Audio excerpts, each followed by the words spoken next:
And tonight we're just out here on the lake that I actually live on. And Patrick and I were just kind of reminiscing how it was just 4 years ago we were standing literally right here looking at our lake. And it wasn't to come out and look at the lake, it was come out and say, Patrick, we need help. And that was 4 years ago. And 3 years ago you kind of took over the management of our lake. I'd like to take a lot of credit for Weeder's Digest or the association. We've all done our part, but in the end, Patrick, tell us a little bit about kind of how we got to where we're at 3 years later. And I will say 3 years later, and we're out here tonight, you know, kind of almost celebrating the results that we've got, and we're amazed. And Patrick's just saying it's part of his job. So go ahead, Patrick, tell us a little bit about what you've accomplished. Well, we've accomplished several goals out here. We've eliminated invasive species, Eurasian water milfoil. As of today, we haven't found any of it. We've eliminated invasive species, Eurasian water milfoil. As of today, we haven't found any of it. We've eliminated invasive species, Eurasian water milfoil. As of today, we haven't found any of it. And this is September, so we've gone through a season with no milfoil. With no milfoil. We're also working on another invasive, curry leaf. We'll get rid of that here in hopefully a couple more years. But what we do differently is that we don't really just go out and start pumping chemicals in the lake. We look at the lake, we do surveys, and use a scientific method of applying practices. We use what we call best management practices. So we go out to the lake, we'll do an assessment, determine what needs are there. We look at how homeowners use the lake, we look at how the fishermen use the lake, and then we also look at what's already in the lake. Once we accomplish, an assessment, we then start what we call a prescription process or a planning process. And we'll tell associations to take a year off if they have to do that plan, because if they don't do the planning, they're going to be doing the same thing and applying a Band-Aid for years and years. So once we get this plan done, we can start implementing those. And we're always constantly monitoring. We don't ever give up that assessment phase. It's a cycle of assessment, prescription, and then implementation. And then we'll go back into that. I think that was probably one of the biggest differences that we saw was there was a plan, there was an implementation, and really where we've accomplished today. I think it's also worth pointing out that we're only 7 miles from the heart of downtown Minneapolis. We don't have a flow of clean water that's coming in here. We're a holding pond basically for the streets of Plymouth.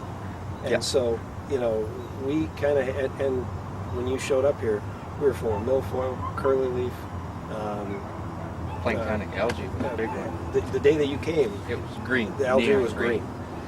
So what you started with, you were already in the hole when you started. So I think back to your point of prescription. Again, I don't know that we would have believed you were going to get us here, but you probably knew well in advance. Yeah, and we have a long history of doing that. That's how our company works. We don't just go out and start putting the products in. Right. We take the time, do the homework, look at the science, and see what the science tells us, rather than, okay, you've got a weed problem, we're just going to go put X and X and X on it. We do that. We research the right products. We research the right time to use those products so that we can solve the problem and not put a Band-Aid over it and cover it for a season. Yep. And so we do that, and it's going to be continuous. It's not something that the association is going to say, okay, we got rid of it, woohoo, right. We're done. Right. It's going to have to keep going over and over. Right. And and I think that brings back one of the reasons how you and I connected is that the lake that I grew up on in northern Minnesota, you guys solved their problem. Yep. And then we brought you in here to Schmidt Lake, and so it's it's not just this isn't just a one-time thanks for fixing our problems and you're on. I mean, this is the second one in my family that we've seen these kind of benefits from. So yeah, and it's going to continue to get that way. The research, the technology, it's there. The rules, the guidance is there. In the state of Minnesota, we have what we need in law to do this kind of work properly. And once you do the homework and do that math, the regulatory agencies look at you and say, okay, you've done it. Good. Right. And I think the one thing that I'm starting to hear in the times that we've referred you to other people, there's good fish around here too. The thing that we've started to hear now is that you seem to be almost the grant expert. I mean, I don't know if that's something that you can necessarily put out there as a statement, but you seem to be favorably seen by the state agencies and things like that. And so I've felt it to be a great opportunity to refer your services because you seem to, if nothing else, get along well with the permitting process, the state agencies, and as a result of that, you're accomplishing the association's goals. Yeah, and part of that is, the people that work with our company, we're not just out there to make a profit. A lot of us are fishermen. A lot of us do cherish these resources. Right. So we don't want to go out and implement a program that's going to make an agency frown on us. Right. And say, well, you don't know what you're doing, and you didn't show us this, you didn't do that. So if you do your homework and you have all that stuff and all your ducks lined up, you will qualify for grant.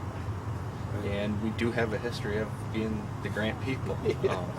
Right. We had a record of almost 100% of the people that followed our process get a grant each year. Wow. So that's pretty impressive. Yeah. And it's not a lot of money, but in situations like Schmidt Lake, it was covered the cost of the treatment. Right. So it worked out great. Where some lakes it doesn't cover the whole cost, but it helps get to that end goal. Well, it seems like it brings the state agencies into partnership, and I mean they start to share the partnership of what happens here. And I know that when we've talked about different concerns on the lake, one of your first calls is usually to check with the state to make sure that we're right on course and things like that. And I think that seems to be a higher level of responsibility, I think. So. Yeah, we research the rules and regulations, and they're not loopholes. They're written clearly. Right.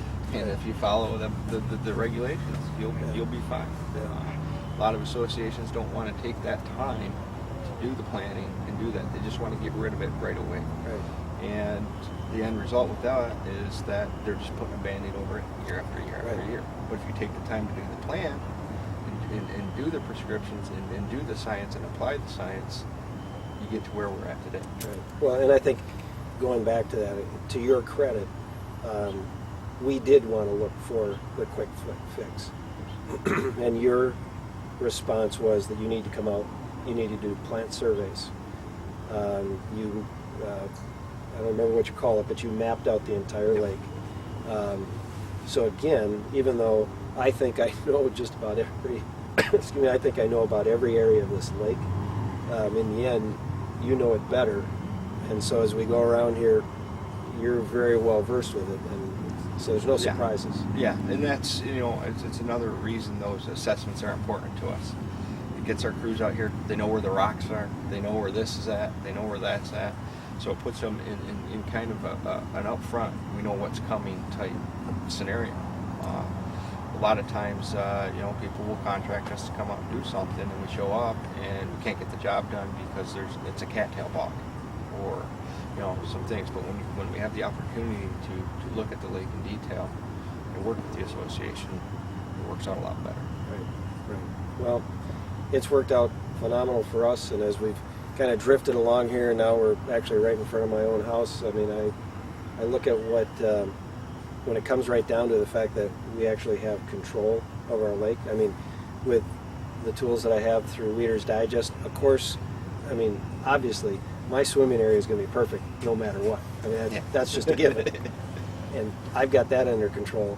But knowing how to control the acreage of the lake, obviously that's been to your success. And so this is just like I said, we're kind of out here almost celebrating the success that we have had and talking about it. And this is a good chance to thank you for it. So.